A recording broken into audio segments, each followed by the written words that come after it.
The first thing Colonel Marcus Whitaker felt when he stepped into the terminal wasn't anger. It was weight.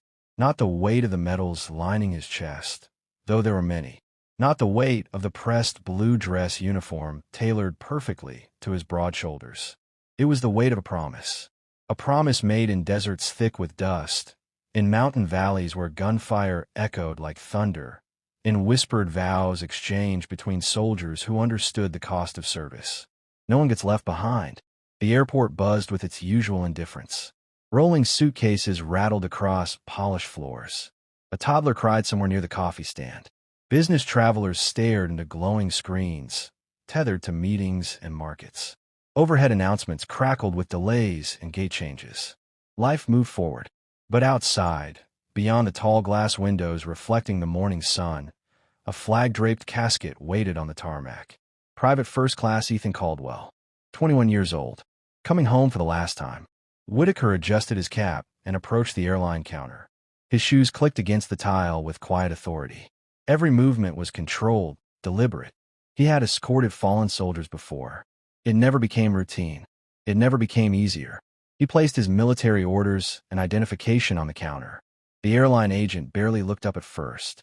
Her fingers tapped quickly over a keyboard. Then she paused. Her expression shifted.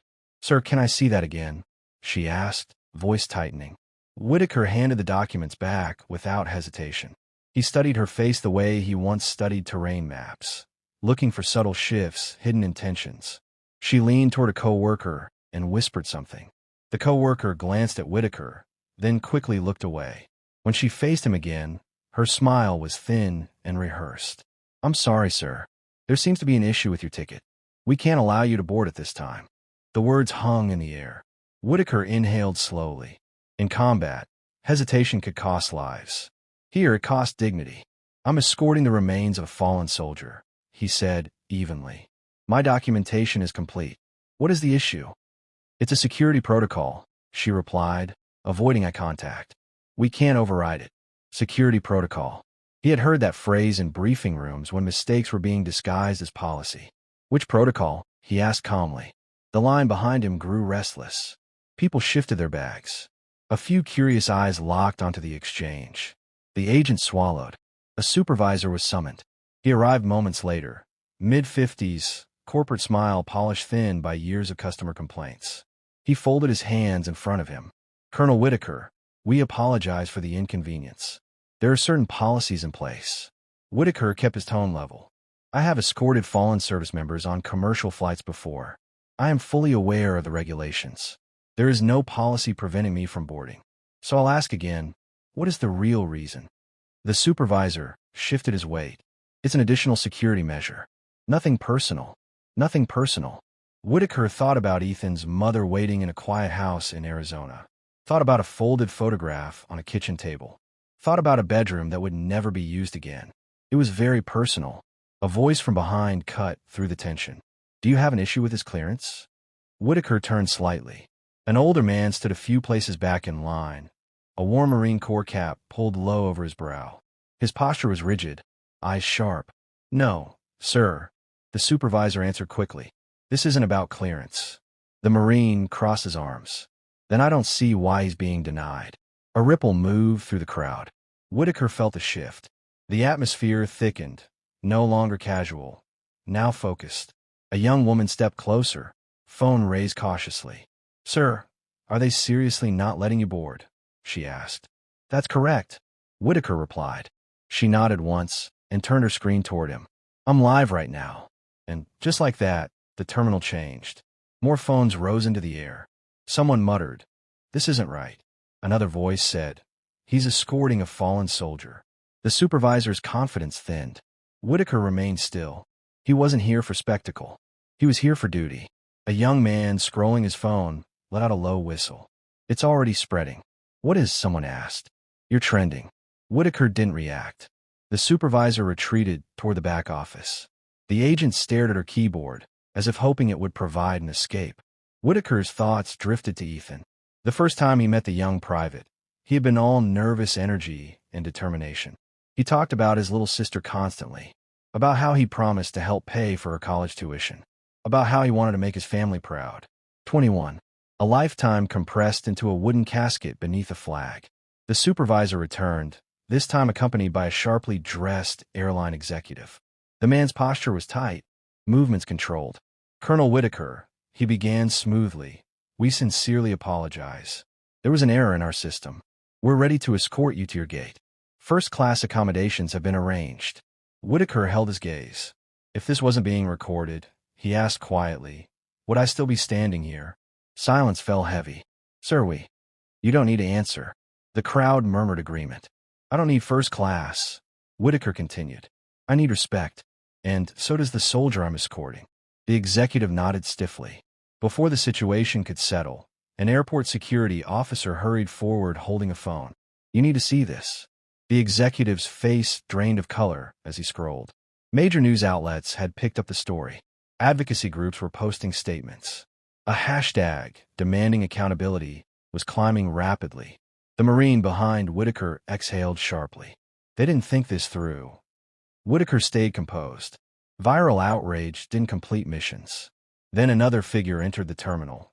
Uniformed, confident, unmistakably military. The crowd parted instinctively. "Colonel Whitaker," the man said firmly, extending his hand. "Major Andrew Holloway, Department of the Army. We've been informed." Whitaker shook his hand. "You and Private First Class Caldwell will not be flying commercial today," Holloway continued. "A military transport has been arranged. It's waiting." The airline executive blinked. "We were just about to resolve. You were just about to manage public relations," Holloway said evenly. The words landed without volume, but with force. Whitaker nodded. "Understood, Major."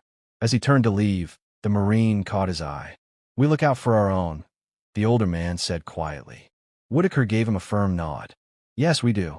He walked through the terminal once more, past cameras, past stunned employees, past strangers who had chosen not to remain silent. Outside, the wind stirred the edge of the American flag draped across Ethan's casket. Whitaker placed his hand gently against the wood. "I've got you," he whispered. And this time he did. Agar AP Chatho, main of Part 2 BISI format, main 7,000 credit size Kabana Dune. Johannesi national backlash, lawsuit, political pressure, or emotional homecoming KO, or deep in Karka cinematic Tariq Esi expand Karunga. The military transport was quieter than any commercial flight could ever be. No chatter. No beverage carts rolling down the aisle. No impatient passengers checking their watches. Only purpose. Colonel Marcus Whitaker stood near the rear of the aircraft as the cargo ramp closed, sealing out the noise of the civilian world. The flag-draped casket of Private First Class Ethan Caldwell was secured with absolute precision. Two uniformed service members stood at attention beside it.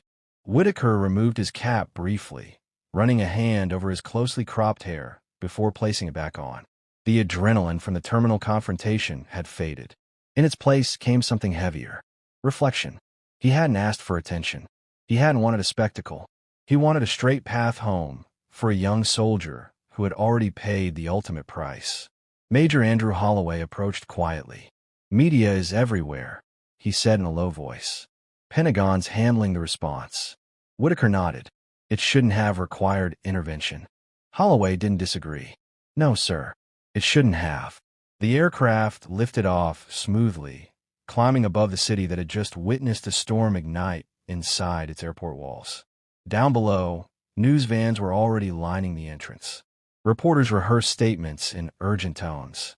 Social media feeds exploded with commentary. By the time the plane reached cruising altitude, the story had crossed state lines. Veterans organizations issued formal condemnations. Advocacy groups demanded investigations. A bipartisan group of lawmakers released a joint statement calling the incident deeply troubling. The airline's corporate headquarters went into emergency mode. Conference rooms filled with executives staring at screens replaying the footage over and over. The denial, the phones raised, the question that peers through polished excuses. If this wasn't being recorded, would I still be standing here? Stock prices dipped before markets even closed. Meanwhile, inside the aircraft, silence remained sacred. Whitaker moved closer to the casket and rested his gloved hand gently against the flag. He remembered the last briefing Ethan had attended before deployment. The young private had stayed behind afterward, asking questions most soldiers his age didn't think to ask. "What's the hardest part of leadership, sir?" Ethan had asked. Whitaker had paused before answering. "Carrying the weight when things go wrong." Ethan had nodded thoughtfully, as if storing the lesson for later. There would be no later. Hours later, the aircraft descended toward a small regional airfield in Arizona. The sun was setting, casting long shadows across the runway. Waiting below was a line of vehicles, black SUVs, a military honor guard, and a small cluster of civilians standing together. Ethan's family. As the ramp lowered, a breeze lifted the edge of the American flag. The honor guard moved with solemn precision, lifting the casket as if it were made of glass. Whitaker descended slowly behind them. He spotted her immediately. Ethan's mother. Her shoulders were trembling even before the casket reached her. A chaplain stood at her side, murmuring words that couldn't possibly fill the void forming inside her chest. When she saw Whitaker, she stepped forward unsteadily. "You brought him home," she whispered, voice cracking. "Yes, ma'am," Whitaker replied. "He's home." She reached out and touched the flag with shaking fingers. For a moment, time seemed suspended. The world held its breath. Behind them, cameras clicked quietly from a respectful distance. The story had followed them here, too. Whitaker stood at attention during the transfer ceremony. The notes of taps cut through the desert air, pure and piercing. Even the wind seemed to quiet in respect. When the folded flag was presented to Ethan's mother, her knees nearly gave out. Whitaker stepped forward instinctively, steadying her without breaking protocol. "On behalf of a grateful nation," the officer recited. "Grateful."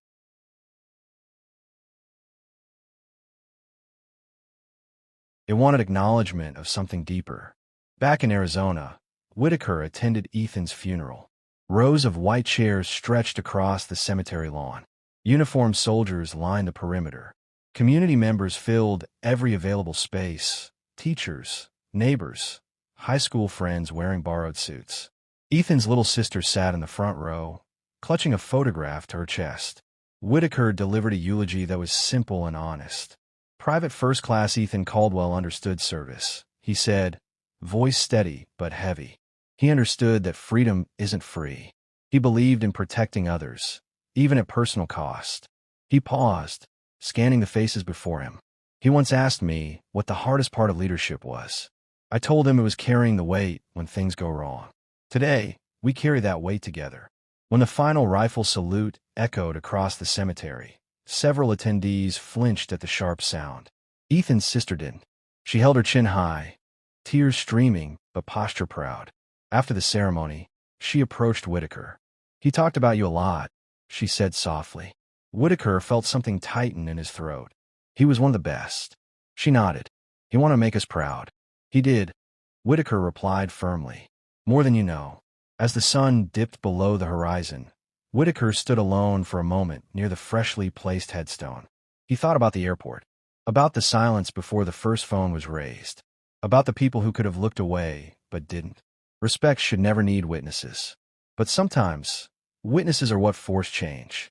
Weeks later, congressional hearings were announced regarding airline policies toward military personnel. Internal audits revealed inconsistencies in training and decision-making.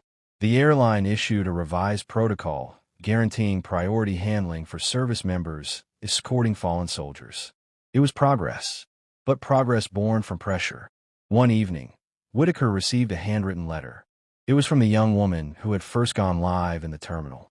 "I almost didn't record," she wrote. "I thought it wasn't my place. But something told me it was wrong to stay silent." Whitaker read the letter twice. Silence, he knew, was comfortable. Speaking up required courage, even for civilians. He folded the letter carefully and placed it inside his briefcase. Months passed. The media cycle moved on to new controversies.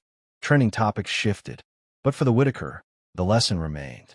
He stood before a group of young officers during a leadership seminar not long after. One day, he told them, "You will find yourself in a situation where doing the right thing is inconvenient, where someone will tell you it's just policy. In that moment, remember this: policies exist to protect people. When they fail to do that, it's your duty to speak." A young lieutenant raised her hand. "Sir, what if no one's watching?" Whitaker held her gaze. especially then, because respect shouldn't require a viral video. Honor shouldn't depend on public outrage, and dignity should never be granted only after pressure demands it. At the end of the day, he hadn't fought for a first-class seat. He hadn't fought for attention. He fought for a promise made long ago under foreign skies. No one gets left behind.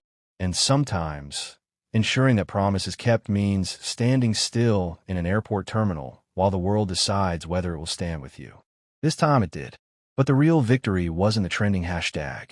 It wasn't the stock market drop. It wasn't even the public apology. It was the reminder. When ordinary people refuse to remain silent, injustice loses its hiding place. And that is how change begins.